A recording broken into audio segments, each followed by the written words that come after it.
தென்கொரியாவில் அரசு உதவியாளராக பணிபுரிந்து வந்த ரோபோ திடீரென தற்கொலை செய்து கொண்டுள்ளதாம். தற்கொலைக்கு முன்பு குறிப்பிட்ட ஒரு இடத்தை அந்த ரோபோ சுற்றி சுற்றி வந்த நிலையில் திடீரென அது தற்கொலை செய்து கொண்டுள்ளது. இதற்கான காரணம் துல்லியமாக தெரியவில்லை. இது தொடர்பாக ஆய்வுக்கு பிறகு இதற்கான காரணம் தெரிய வரும் என்று அதிகாரிகள் தெரிவித்துள்ளனர்.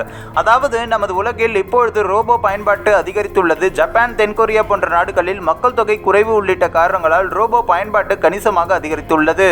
இந்நிலையில்தான் மனிதர்களைப் போல தவறு செய்யாது, டயட் ஆகி ரெஸ்ட் எடுக்காது உள்ளிட்ட காரணங்களால் இந்த ரோபோக்கள் பயன்பாடு அதிகரித்துள்ளது. இதற்கிடையே மிகவும் வினோதமான நிகழ்வு ஒன்று தென்கொரியாவில் நடந்துள்ளது.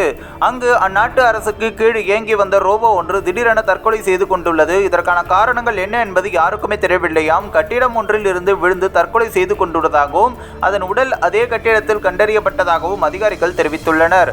உலகில் இதற்கு முன்பு இதே போல நடந்ததே இல்லை. இதுதான் உலகில் முதல் ரோபோ தற்கொலையாக பார்க்கப்படுகிறது. இந்த சம்பவத்திற்கு உள்ளூர் மக்கள் வருத்தம் தெரிவித்து ரோபோவுக்கு இரங்கலும் தெரிவித்து வருகிறார்கள். தற்கொலை செய்து கொள்வதற்கு முன்பு ரோபோ ஒரே குறிப்பிட்ட இடத்தை சுற்றி சுற்றி வந்ததாகவும் மிகவும் குழப்பத்துடன் காணப்பட்டதாகவும் அதிகாரிகள் கூறுகின்றனர். அதே நேரம் தற்கொலைக்கான துல்லியமான காரணம் கண்டறியப்படவில்லை. இப்போது ரோபோவின் பாகங்கள் சேகரிக்கப்பட்டுள்ள நிலையில் அவற்றை ஆராய்ச்சிக்காக ஆய்வகத்திற்கு அனுப்பியுள்ளதாக அதிகாரிகள் தெரிவித்துள்ளனர்.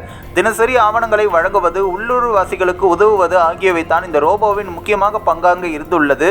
திடீரென இந்த ரோபோ தற்கொலை செய்து கொண்டுள்ள நிலையில் இது வருத்தமளிப்பதாக நகர சபையின் அதிகாரி ஒருவர் தெரிவித்துள்ளார். கடந்த 2023 முதல் இதே போல வேலை செய்து வந்த ரோபோ தான் இப்போது திடீரென தற்கொலை செய்து கொண்டுள்ளதாகவும் தெரிவித்துள்ளார்.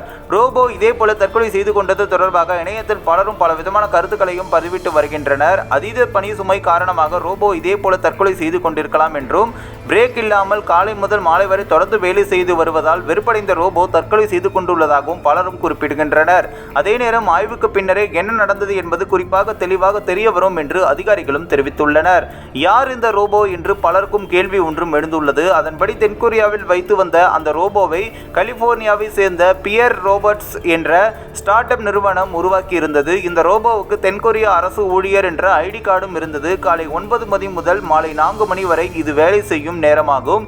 இதற்கு முன்பு இருந்த இதே போன்ற உதவியாளர் ரோபோக்கள் பொதுவாக ஒரு தளத்தை மட்டுமே பயன்படுத்த முடியும். ஆனால் இந்த வகை ரோபோக்களால் லிஃப்ட் மூலம் பல தளங்களில் வேலை செய்யவும் முடியுமாம் என்றும் சொல்லப்படுகிறது. இந்த ஒரு வீடியோ குறித்து உங்களுடைய கருத்துக்களை நீங்க மறக்காம கமெண்ட்ஸ்ல சொல்லுங்க. நம்ம ஏஷியாநெட் நியூஸ் தமிழையும் தொடர்ந்து ஃபாலோ பண்ணுங்க.